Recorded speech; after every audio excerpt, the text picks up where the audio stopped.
So during the growing season, it's good to go over your fruit trees and just to give them a little tidy up, but you don't want to do any real pruning until the dormant period, the autumn or winter, because it's not so beneficial now. This quince tree is okay. Don't really need to do much to this one, but this one needs quite a lot of work. Now, you need a load of tools like maybe shears, secateurs, long handle cutters, and maybe a bow saw if there's a big in the way branch that you don't want or something, but probably mostly secateurs. So you can see a lot of dead branches here on this one. This is a rosette, really lovely tree, and it doesn't usually do this, but we've had a very nasty drought in June, and I think that was the cause of it. It can be caused by harsh winters or droughts, and it can just be a dieback, or it could be a number of fungal or bacterial infections. And you want to go back to where it's died back to where it's all infected, and go back below it and cut off all of these bits, and just go over the whole tree, and all of the bits, because they might have disease on them, you want to put them in a sack like so, and then if you can, burn them, and if you can't, then put them in the compost collection for the recycling people. Here you can see that bit's still alive, but it's very affected by the disease, so I'm going to take it further back to this nice, to just below this nice healthy shoot here. Right, the same here. Hi Yazzie. Yeah, right, see here you've got the dead branch, and here you've got a bit that's not very healthy. Excuse me, sweetie, I need to cut there. So I'd go down to this healthy shoot here, and I'll cut all that off. Like that. And all this nasty disease bit is gone. You can see here this branch is all nasty, all the leaves are curled and nasty. There's a nasty bit there that's all diseased. So I'm going to take this branch right off as far as I can take it. Like that. So this, when you've got a bigger branch, it will die back or dying back, then you need to use the long handle cutters. Usually we have extendable handles like this, so if they're a difficult branch you can make the handles longer. And there's pruning.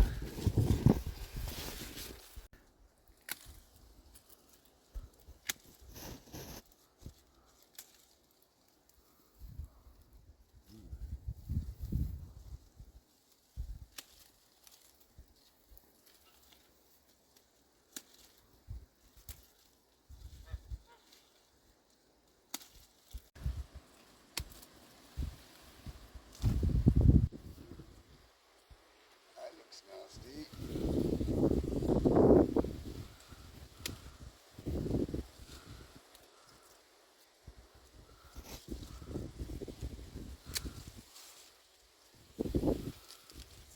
The fruit are developing nicely, but on the more diseased branches that not doing so well.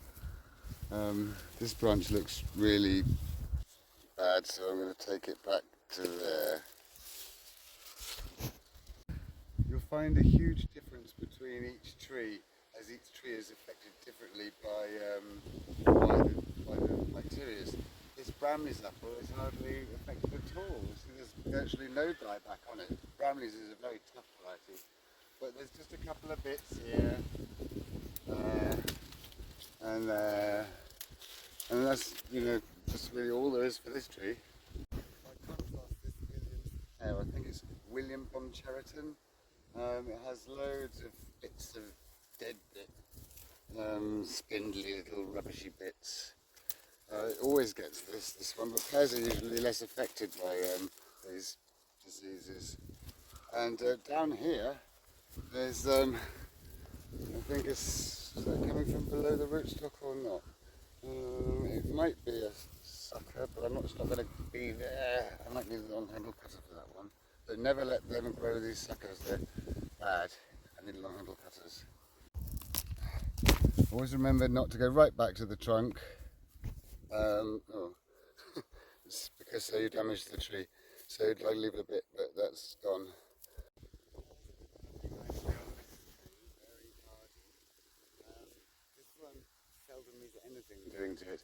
You see there's a lot of too many branches here that need to be thinned out, but I'll do that in the autumn. I won't do that now. So let's move on to the next tree. This gala apple has got a few little bits of dieback. That one, oops, and that one. But it's also got some suckers, look.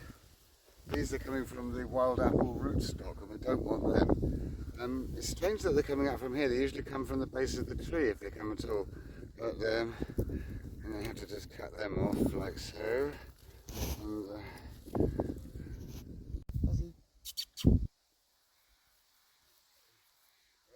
this is another pear tree. And this one must be grafted onto a quince tree because look here. That's a quince tree growing from the rootstock. So down here, you can see there's the join of where the pear tree's been grafted onto the quince tree. And here you can see oregano out of the way, but then you can see all these like quince branches coming up here. So you're going to have to remove them swiftly and effectively. Well, of course they will come back, but we don't want them taking over the tree. Diseases can be really, really bad like this, and you think, well, do I need to replace this tree? And some varieties are really, really badly affected by it. But I mean, there is this thing called Bordeaux solution, which is copper sulfate and some other chemicals, but I'd rather be organic, really. This is questionable whether we can keep this tree because it's just too badly infected. So you basically go around each tree methodically, doing anything they need, but of course leave all the heavy stuff till the autumn winter. This tree doesn't really need anything at all. Quite often they don't, but then some of them will need half an hour's attention. This one's the same, it doesn't really need anything.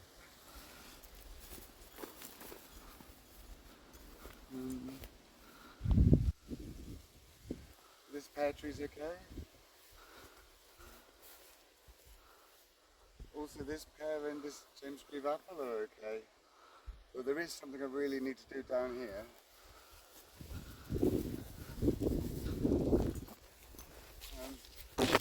You can see this pear this is like a wild pear, which is this pear is grafted onto, and the wild pear is really out of control with loads of suckers. You need to come closer.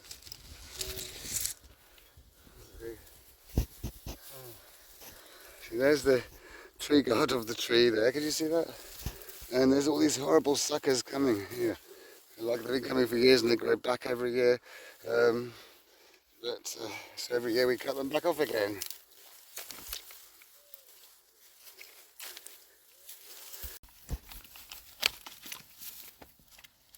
Remember, if it's wild pear, it's very prickly.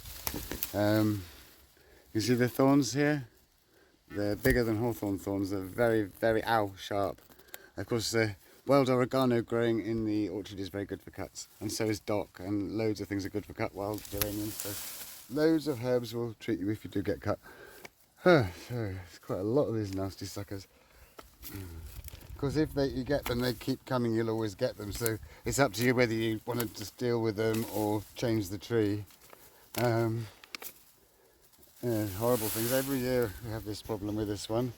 In fact, what I'm going to do here is get something else. So I'm going to use a bow saw to do this bit. This whole branch of wild pear here. So we always go to the other side first, just cut through a bit, so that when this rips off, it doesn't rip a bit of the tree off.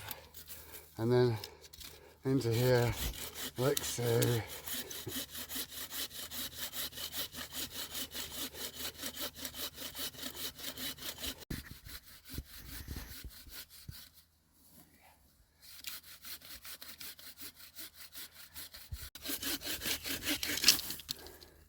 There.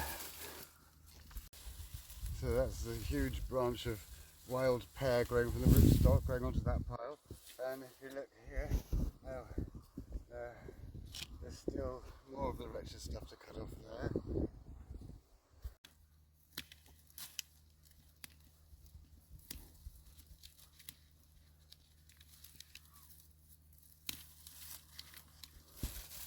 Recently planted trees do need extra care, like this one. So first of all, cut the back around it, and then, so we've got these wood chips here. The bag is a bit flimsy to carry, so just roll it into the wheelbarrow like that. Use this in the orchard.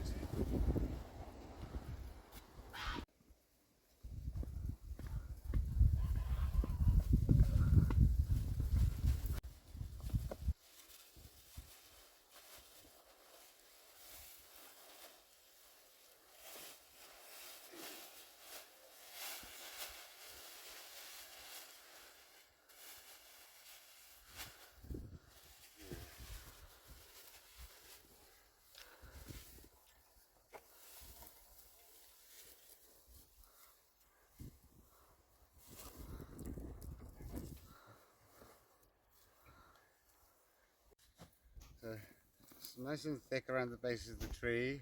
Make sure that the bit where it's joined to the rootstock is above the ground there and there, above the organic material. Spread them out, and then you just need to get some water.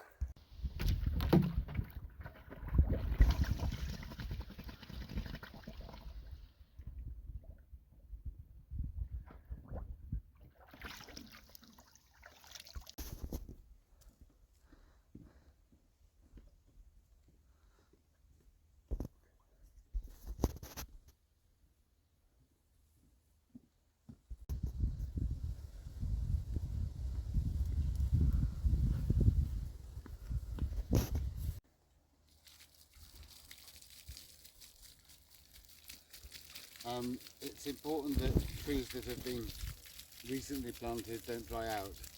This one was actually, it's been in for a year, but it's been exceptionally dry.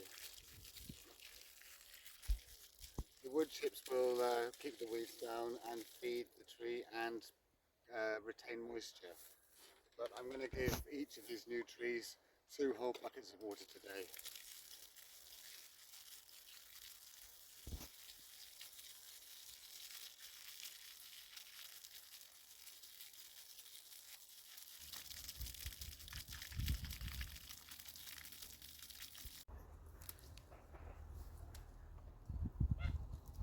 This is a conference pear.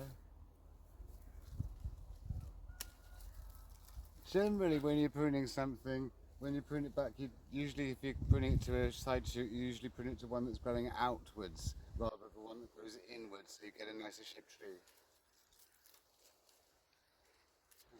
But anyway, now what I'm going to do is, could I have the scissors please? Thank you. And would you be so kind as to take those as well? Thank you. This is a cobra. It's a cooking apple. As I said before in my orchard tour video, I always put a cooking apple next to the entrance in, so if somebody comes to company, they get the cooking apples, you see. You know, there's just too many growing together here. So you want some scissors and just gently come in here. That's the most manky looking one. Oh, that's difficult. So I'm going to take them out. And just want to go through. Look at this. This is weighting the whole branch down, so that's going to be reduced down to about 3. So you just want to look at it, which are the most manky. See, there's the nasty one there. That one's not very nice. You can sort of twist them like that. In fact, that lot. Often maybe just leave those ones. You just want to go over doing that when there's a big clump of them. Just get a few off. or any that are diseased like this you can't really use. And just basically go around each tree doing that. That will improve your crop. And just to go through looking at all the fruit, and some like this one, you're not going to want to eat that, so there's no point in the tree wasting energy on those. So I just chuck the apples on the ground because the geese will eat them. So, but maybe otherwise you want to put them on compost heap or something. This one's not too bad. There's 4 there. That one's got a nasty cut in it, so that's going to come off. Don't want that. I think I keep 4 there, they look nice. So I think that's probably enough for this demonstration. So hope you liked today's video. If you did, please like and subscribe. Also, if you click the little me, which is somewhere down here, then you can see the other videos. And I'll see you next time.